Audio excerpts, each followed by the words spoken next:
I don't think I need to explain what orcas are. They're huge, black and white, predatory, just devilishly smart. No kidding. To understand how powerful orcas are as hunters, it's enough to say that they have a thoughtful plan for each hunt, depending on what exactly is the future dinner.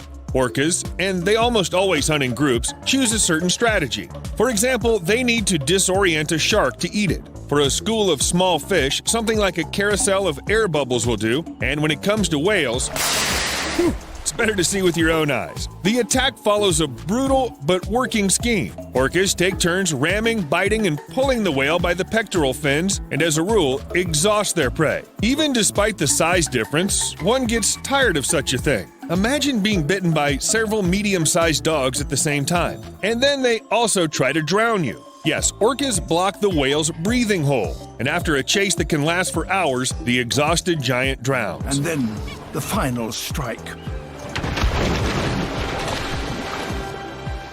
Whales, of course, come in all sorts of ways too. Some of them, especially the young ones, aren't much bigger than orcas themselves. But what about the blue whale? It's said to be the largest creature that has ever existed on our planet. It weighs over 190 tons. That's what we're going to eat, orcas must have thought, and they rammed it. Now think about it. Several orcas, which are actually just toothed dolphins, turn a blue whale to flight. Even a giant like that prefers not to mess with them. But the most common prey of killer whales are baby whales. It's so common that whales even protect the offspring of other species if they can. For example, humpbacks were once seen guarding a small gray whale, and it was already dead. They simply didn't allow the killer whale to finish what they started, probably because they know what happens with the prey, because orcas are such gourmands. Humpback whale calves are one of their favorite dishes, and orcas often eat only their tongues and leave the rest of the carcass for scavengers. Why? Well, apparently it's very tasty. By the way, the same thing happens with sharks. Orcas eat only their liver because it contains useful substances. In short,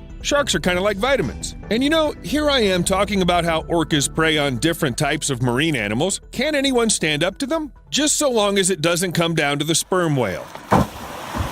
Orcas hunt females and calves of this species, but try to stay away from the males. The heavy and powerful tail of the sperm whale has the potential to deliver fatal blows. The exact force of such blows is unknown, but an adult sperm whale weighs about 90 tons. That's about 10 times the size of a classic Routemaster double-decker bus. Orcas wouldn't stand a chance if the sperm whale were a little more aggressive and smarter. Most whales are huge, but they're not really very intelligent. Apparently, all that they have are their tails. What if that same sperm whale was as smart as a human? Hey you! Yep, on the other side of the screen. What would you do if you were a sperm whale suddenly attacked by an orca? Surely you'd turn around faster and hit it with the tail. Or maybe you could use your teeth. Each of them weigh 2.2 pounds. It'd be nice to start using them. Another predator that can fight orcas back is the great white shark.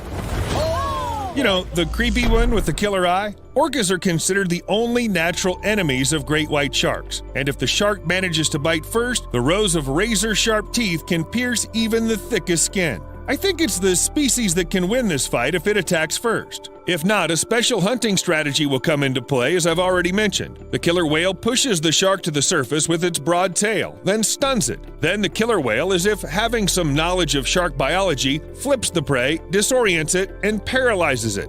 Bon appetit! So who can beat an orca anyway? I thought of stingrays, but they're just part of the menu. Sea crocodiles have incredible biting power and a thick skin that no killer whale would bite through, but the jaws don't open wide enough to bite off anything important. Maybe you have some ideas. Write them in the comments and we'll be sure to read them.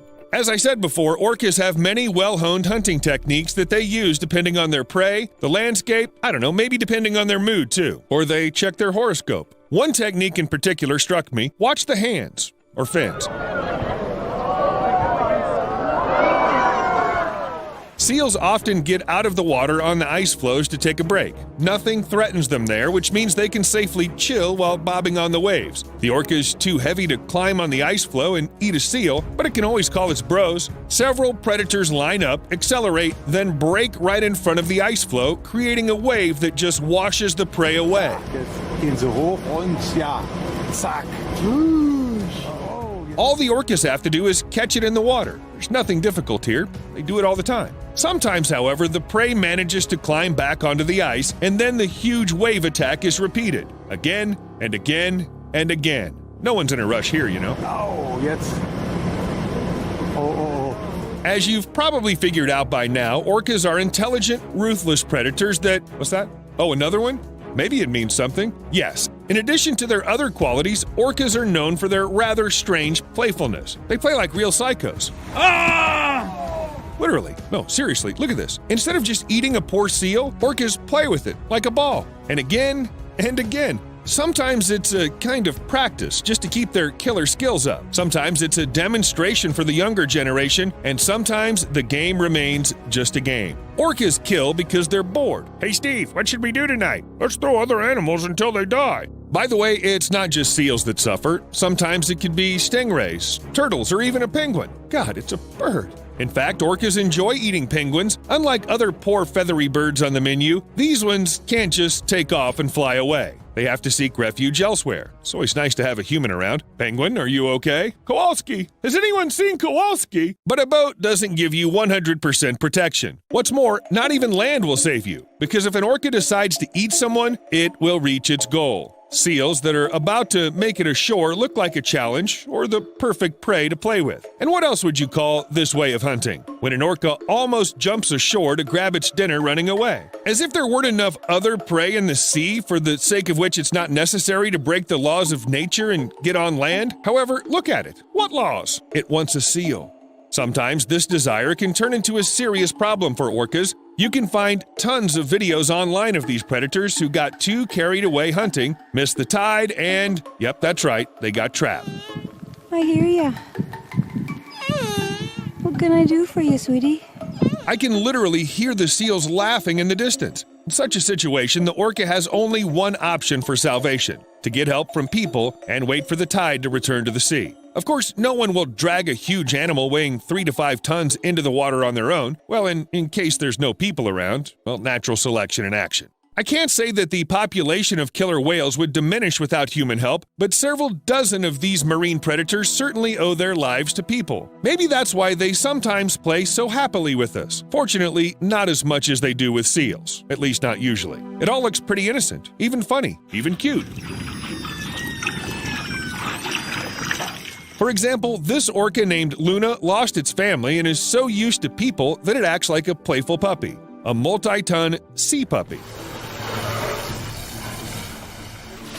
Looking at how orcas play with people, somehow you forget that they're cruel predators, and they have no equal in the sea. And if you've seen Free Willy, you probably can't help but get the feeling that you're being shamelessly deceived. And it's true. Hollywood is the chief deceiver. Even those orcas that perform in aquariums aren't the sweet, good-natured creatures. The best and most horrifying example is Tilikum, a trained male involved in at least 3 human killings. The first was Kelty Byrne, who slipped and fell into a pool where Tilikum and 2 other orcas were. They tossed the girl between them with their jaws, submerged her in the water, and prevented her from surfacing. Kelty drowned. The second victim was a man who snuck into Tilikum's pool after the aquarium closed. But the third human attack was the worst. The orca dragged an experienced trainer, Don Brancho, into the water by the hair right at the beginning of the show. In front of an astonished audience, Tilikum played with the victim as if she were a toy. By the time the people could get to Dawn, she was already dead. What about the killer?